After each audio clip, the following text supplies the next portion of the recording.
Welcome to Gaia's Grove. I'm your host, Johnathan Thompson. Today, we're going to talk about the sacred earth and our spiritual path to caring for our planet. As pagans, we have a deep connection with the natural world. We believe that everything is interconnected and that our actions have consequences not just for ourselves, but for the entire web of life.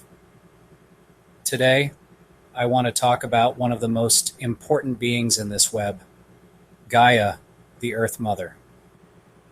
In many pagan traditions, Gaia is seen as a powerful goddess who gives life and sustenance to all living things. She is often depicted as a nurturing mother, surrounded by symbols of fertility and abundance. But she is also a fierce protector, capable of unleashing great storms and earthquakes when her children threaten her well-being. As we look at our world today, it's clear that Gaia is not happy with what she sees.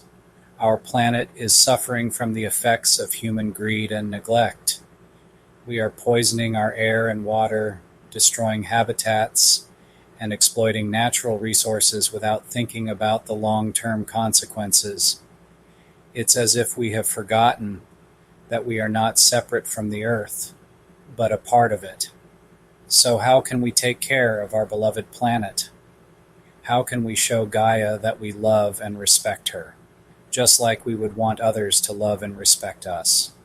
One way is to live in harmony with nature. This doesn't mean going back to the Stone Age or living off the land alone.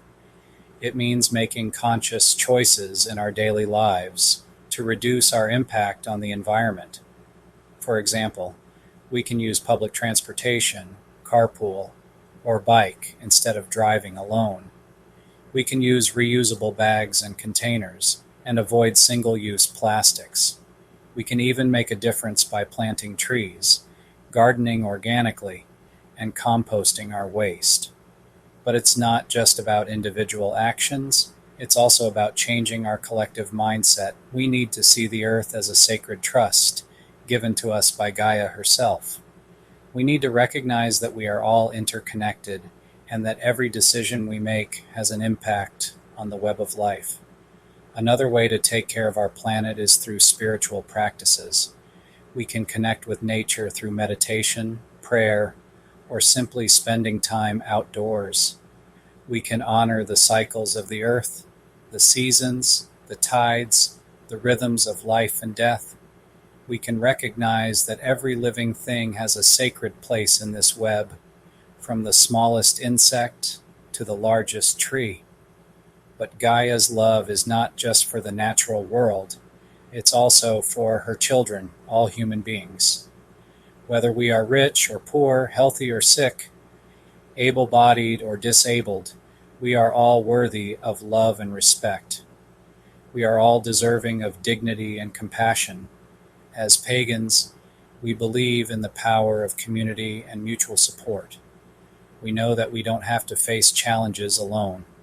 We can lean on each other for strength, wisdom, and guidance. We can offer a helping hand, a listening ear, or a comforting presence. We can show up for one another without judgment or expectation.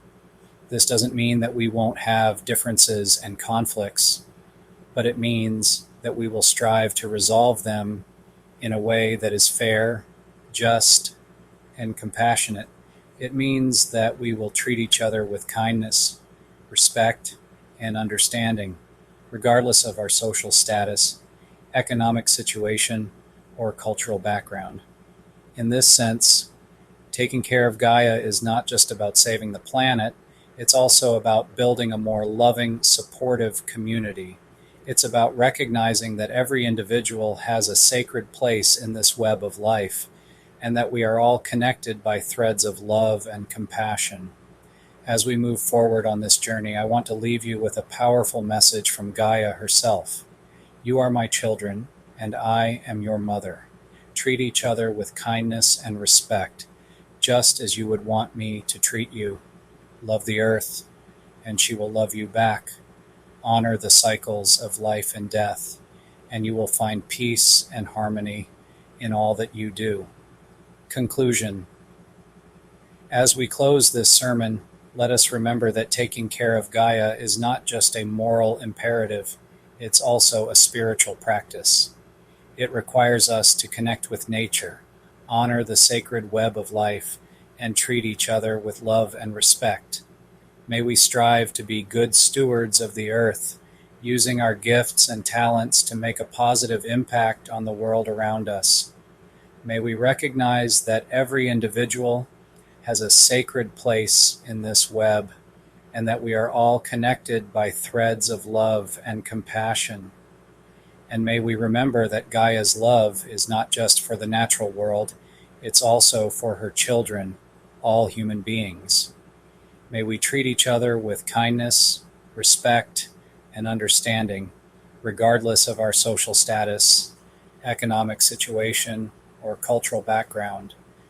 May the sacred earth guide us on this journey, and may we find peace, harmony, and love in all that we do.